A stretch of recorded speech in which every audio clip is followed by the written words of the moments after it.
सबसे पहले आपसे जानना चाहेंगे कि इस सीरीज का सीजन 2 आ रहा है जी। वो हुई गाइनिंग। तो सीजन 1 से सीजन 2 में एक्टर्स की रिस्पांसिबिलिटी आपके हिसाब से कितनी बढ़ जाती है जब आप सीजन 2 करते हैं?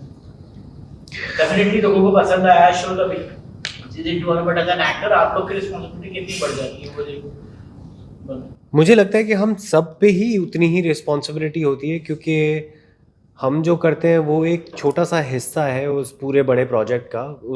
उस पूरे प्रोजेक्ट पे कई महीनों पहले, इनफैक्ट पूरा साल 1.5 साल पहले पूरी टीम लग चुकी होती है उस कहानी को लिखने में, उनके डायलॉग्स लिखने में। तो हमसे ज़्यादा एक्चुअली उनकी रिस्पॉन्सिबिलिटी होती है। हमारी जो जितनी है उनको उसको हम सच्चाई से निभाने की कोशिश करते हैं। आई थिंक रिस्पॉन्सिबिलिटी सबकी रहती है इक्वल, पर राइटर्स पे वेट ज़्यादा रहता है जी। क्योंकि उनको वही कंसिस्टेंसी से कहानी को आगे बढ़ाना है। और अगर सक्सेस हो गया, जो हुज़ योर गाना कौन काफ़ी सक्सेसफुल रहा था, तो उसकी वजह से एक्सपेक्टेशंस ऑडियंसेस की बढ़ जाती हैं कि आप पिछली बार इतना मज़ा आया था, इस बार भी उतना ही मज़ा या और मज़ा आना चाहिए।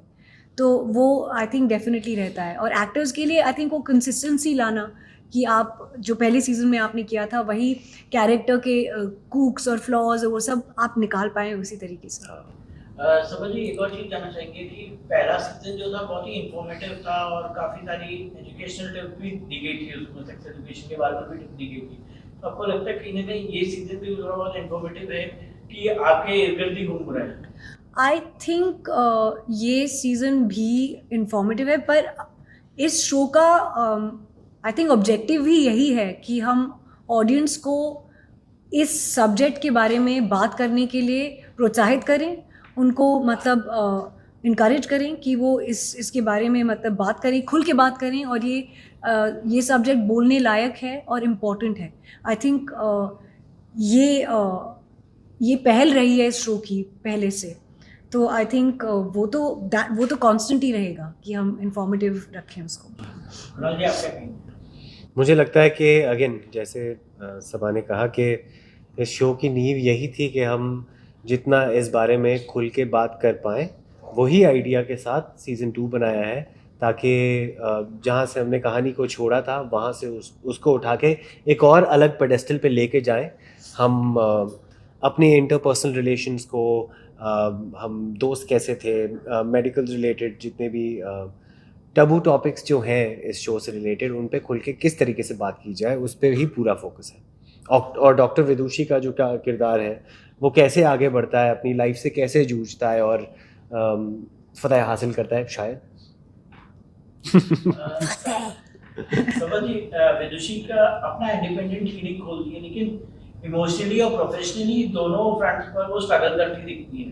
तो आपको क्या लगता है कि एम्बिशियस वुमेन को सोसाइटी तब तक सीरियसली नहीं लेती जब तक उनके पीछे कोई बैकएंड ना हो फाइनेंशियली? आई थिंक कुछ हद तक हाँ। औरतों को आई थिंक अपने आप को प्रूव करने के लिए डबल मेहनत शायद करनी पड़ती है, क्योंकि आई थिंक सभी औरतों के मामले में जजमेंट देने के लिए सबसे पहले तैनात रहते हैं। तो औरतों को, we exist in a patriarchal society, ये है, सच है। जो सिस्टम है हमारा वो मर्दों के लिए बना है और मर्दों की सक्सेस के लिए बना है। औरतों को सेंचुरी से ओप्रेस किया गया है। तो अब उनको हमारे देश में ही सोच लीजिए, वर्किंग वुमन कॉन्सेप्ट बहुत जगह है ही नहीं कि औरतें काम करेंगी। ये तो कॉन्सेप्ट ही नहीं है। हम सिटी में रहते हैं, शायद हमें मालूम नहीं पड़ता क्योंकि यहाँ पे सब काम करते हैं, पर ज़्यादातर हमारा जो देश है वहाँ पे औरतों को काम करने की भी परमिशन नहीं है, घर से निकलने की भी परमिशन नहीं है, अपना घूंघट उठाने की भी परमिशन नहीं है। तो हम किस ज़माने में फंसे हुए हैं वो तो मतलब हम सोच भी नहीं सकते हैं। तो सिस्टम है, मर्दों के लिए बना है, तो औरतों को अपने आप को प्रूव करने के लिए उतना ज़्यादा काम करना पड़ता है। और फिर उनको ना ही प्रोफेशनली अपने आप को प्रूव करना पड़ता है, घर पे भी उनको करना पड़ता है, क्योंकि उनकी वो ड्यूटीज़ ख़त्म नहीं होती हैं। तो अगर आप काम कर रही हैं तो आप बुरी माँ हैं, अगर आप काम नहीं कर रही हैं तो भी प्रॉब्लम है। तो डेफिनेटली औरतों के लिए डिफ़िकल्ट है ज़्यादा, और उनको ज़्यादा प्रूव करना पड़ता है। डिफ़िकल्ट तो है। कुणाल, अर्थ और विदेशी का रिलेशनशिप काफी लेयर्ड लगता है, सपोर्ट भी इमोशनल, कंफ्यूजन भी रियल लाइफ में। स्ट्रॉन्ग वुमेन को डेट करने के बारे में मेल ईगो को चैलेंज करता है, आप इस ऑब्जर्वेशन को कितना रियल मानते हैं? मुझे लगता है कि स्ट्रॉन्ग वुमन को डेट करने में मेल ईगो बिल्कुल ही चैलेंज नहीं होता. इनफैक्ट मेल ईगो अगर साइड में रख के बात की जाए तो मेल और फीमेल दोनों ही अपलिफ्ट हो जाते हैं. अगर आप दोनों इक्वली स्ट्रांग हो या कोई भी स्ट्रांग हो, वो एक दूसरे को लिफ्ट ही करता है रिलेशनशिप. मुझे नहीं लगता कि जहाँ ईगो की जगह है वहाँ रिलेशनशिप की कोई जगह नहीं है, भले वो लेडी हो भले वो आदमी हो. समझ आपको सही है? हाँ ज़रूर. आई थिंक कुणाल शायद एक्सेप्शन है जहाँ पे ईगो की बात है. आई थिंक हमारी सोसाइटी, मैंने जैसे कहा कि पितृसत्ता से मतलब जूझ रही है, पेट्रियार्कल सोसाइटी. पेट्रियार्की तो है. तो अगर आप उसके इस सिस्टम के अंदर एग्जिस्ट करते हैं तो मर्दों को बचपन से ही सिखाया गया है कि वो औरतों से बेटर हैं और औरतों से सुपीरियर हैं. तो अगर उनको ये सिखाया गया है तो अगर एक स्ट्रॉन्ग वुमन आपके बगल में खड़ी है, सब कुणाल जैसे नहीं होते हैं, सब कुणाल जैसे काइंड नहीं होते, उनको प्रॉब्लम होती है, उनकी ईगो हर्ट होती है, उनको हजम नहीं होता है. तो होप यही रहेगी कि सब कुणाल से सीखें, है ना. पर ऐसा नहीं है और वो सच है और उस सच को हम नज़रअंदाज नहीं कर सकते हैं. उसको अगर हम याद रखेंगे तो शायद हम बढ़ सकें, कुछ सीख सकें और बदल सकें.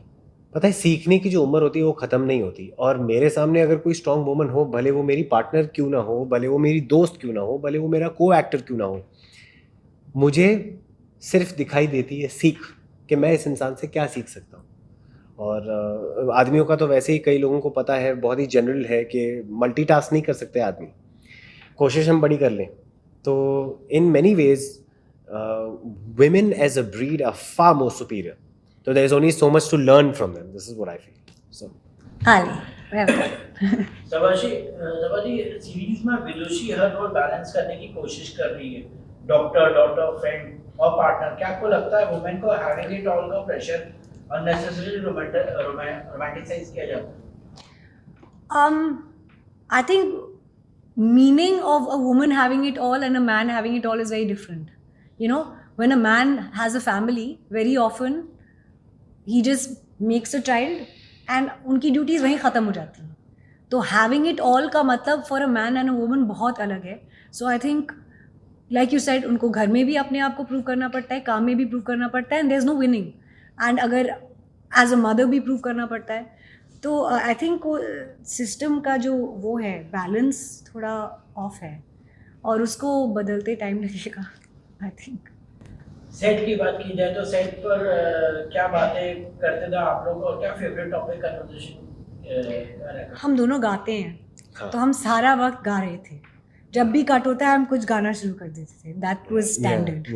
या कुणाल की बहुत खूबसूरत आवाज़ है और वो बहुत सुंदर गाता है और हम दोनों नॉन स्टॉप गाना गा रहे थे और हम पंजाबी में बात कर रहे थे क्योंकि हम पंजाबी हैं दोनों. समझ सोशल मीडिया की बात की जाए तो कई बार एक्टर्स को पर्सनल लाइफ उनकी वर्क को ओवरशैडो कर देती है. तो क्या आपको लगता है कि परफॉर्मेंस से ज़्यादा उनके रिलेशनशिप के बारे में बात करते हैं? या Kunal, you will tell me about that? मुझे लगता है आजकल की ऑडियंस जो है वो इतनी अवेयर है एक्टर्स के बारे में, उनकी लाइफ के बारे में चलो जानते हैं लोग, but as performers, as audience, आजकल की ऑडियंस बहुत ही ज़्यादा इंटेलिजेंट है. वो कहानियों को समझती भी है और महसूस भी करती है. और कई हैं जो बेड़ चाल में भी हैं, बट कई बड़ा अब सेगमेंट हो गया है कि वो इन्फॉर्म्ड हैं कि कौन सी अच्छी परफॉर्मेंस निकली है, कौन सी अच्छी कहानी है. बहुत अच्छे से समझते लोगों को. आई थिंक अब थोड़ा अलग हो गया है मामला, बट है अभी भी, मतलब दोनों का मिक्स ही है, I would say, you know. समझिए आप क्या कहना है? नहीं, कुणाल ने बहुत बढ़िया कहा. हाँ, मतलब दोनों का ही मिक्स है. इंसान है, हर पहलू देखा जाता है और हर इंसान हर पहलू देखता ही है इंसान की लाइफ का. कुणाल, अर्थ का कैरेक्टर इमोशनली अवेलेबल लगता है. क्या आपको लगता है कि वल्नरेबिलिटी को अभी भी लेस मैस्कुलिन समझा जाता है? आजकल फेमस टर्म अल्फा मेल के बारे में आपका क्या कहना है? That's such a great question. बहुत ही अच्छा क्वेश्चन है एक्चुअली. बहुत ही बढ़िया क्वेश्चन है. Well done. वल्नरेबिलिटी तो सबसे बड़ी स्ट्रेंथ है. और मैं ये इसलिए नहीं कह रहा क्योंकि मैं एक एक्टर हूँ, क्योंकि मुझे एक्टर होने के बाद समझ आया कि एक और अच्छा इंसान कैसे बना जा सकता है या कैसे सीखा जा सकता है लोगों के भावों से, और वो किस जीवन में आगे किस तरीके से बढ़ना चाहते हैं और क्या सीख दे के जाना चाहते हैं, क्या सीख लेके जाना चाहते हैं। वल्नरेबिलिटी एक स्ट्रेंथ है और कुछ नहीं। और अल्फा तो और आई थिंक वल्नरेबिलिटी से ज़्यादा मैस्कुलिन चीज़ और कुछ नहीं हो सकती है। यस, आई थिंक एक इंसान जो अपनी मैस्कुलिनिटी में सेफ है, एक आदमी जो अपनी मैस्कुलिनिटी मतलब मर्दानगी में सेफ है, उसे वल्नरेबल होने में कोई प्रॉब्लम नहीं होगी। वो सेंसिटिव होगा, वो उसको इमोशनल दिखाने की होगा, वो जरूरत सब नहीं है कि होगा। मैं मर्द हूँ। वो करेक्ट, करेक्ट। या ही बी फाइन। तरह के टर्म सुनती हैं अल्फा मेल, तो आपके मन में क्या विचार आते हैं? क्या आप भी अपने लाइफ में फादर ब्रदर पार्टनर के लिए ऐसे कोई पैरामीटर के बारे में सोचती हैं? नहीं, मेरे लाइफ में कोई ऐसे इंसान नहीं है जो alpha male I think is a term coined by patriarchy that I don't prescribe to, and it is a term coined to propagate and keep patriarchy running. Yeah. And I'm sorry, I don't understand alpha male, and I don't know what that means. Yeah. And I have many men in my family and surrounding me and friends, but I don't understand what alpha means. I just don't get it. Yeah. अच्छा, समझ एक और चीज जानना चाहेंगे आपसे। Clinic struggle वाले portion में विदुषी ब्रेकडाउन के एज पर दिखती है। आप पर्सनली स्ट्रेस के प्रोसेस करती हो या उसे क्रिएटिवली चैनलाइज करती हो? I think creative exploration stress के लिए बहुत ही बढ़िया मीडियम है उसको शांत करने के लिए। और मैं उसको प्रोसेस करना क्रिएटिवली भी जानती हूँ और चाहती हूँ, और मैं अदरवाइज भी अपने आप भी इमोशनली भी उसको प्रोसेस कर सकती हूँ। स्ट्रेस हमारी ज़िंदगी का बहुत बड़ा हिस्सा है, and I have learn to deal with it. Of course, one must. सवाल कुणाल, आप दोनों से ये सवाल है कि शो में अर्थ का सपोर्ट सिस्टम बना एक खुद इमोशनली कॉन्फ्लिक्टेड रहना, दोनों को एक साथ चल रहा है, तो क्या आपको लगता है कि मॉडर्न रिलेशनशिप में people are more confused and committed?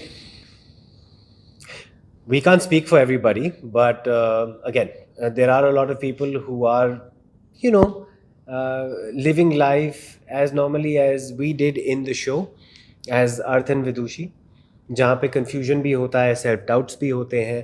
तो I think एक relationship में ऊंच नीच ऊपर नीचे तो होता ही रहता है, just like heartbeat। तो it's never a straight line। तो उन सब चीज़ों को कैसे आप handle करो लाइफ में, वो आपकी पार्टनर की अंडरस्टैंडिंग के ऊपर है। आजकल क्या होता है रिश्तों में, वो मुझे एक्चुअली नहीं पता है इतना, क्योंकि मैं अपने खुद के रिलेशनशिप में काफ़ी बिजी हूँ। या सेम। समझ इंडिपेंडेंट क्लिनिक खोलना सिर्फ प्रोफेशनल डिसीजन नहीं, ईगो और आइडेंटिटी की बैटल भी लग रही है सीरीज में। इंडिपेंडेंट क्या? आइडेंटिटी की भी बैटल लग रही है। क्लिनिक खोलना, ओके। क्लिनिक खोलना जी। तो क्या विदुषी समवेयर वैलिडेशन के लिए भी फाइट कर रही है? क्या एज अ पर्सन आपको लगता है कि सैटिस्फैक्शन से ज़्यादा वैलिडेशन जरूरी है?